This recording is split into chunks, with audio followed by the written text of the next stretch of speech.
કામરેજના હલદરુ ગામે કોમી એખલાસનું ઉત્તમ ઉદાહરણ જોવા મળ્યું હતું, જેમાં હિન્દુ વૃદ્ધાનું મૃત્યુ થતાં મુસ્લિમોએ અંતિમ સંસ્કાર કર્યા હતા.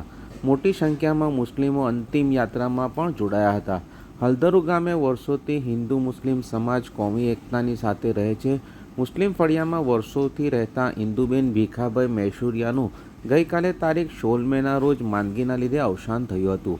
ઇન્દુબેનના 2 સંતાનો પૈકી એક દીકરી વિદેશમાં વસવાટ કરે છે, જ્યારે દીકરો ગામમાં સાથે રહે છે.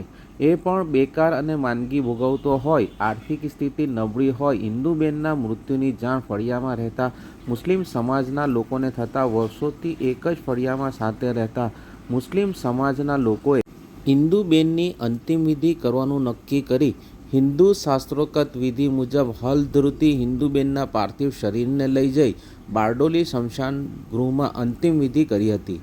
મુસ્લિમ સમાજના લોકોએ પોતાની સામાજિક ફરજ સમજી આ કાર્ય કરી કોમી એખલાસનું ઉત્તમ ઉદાહરણ પૂરું પાડ્યું હતું.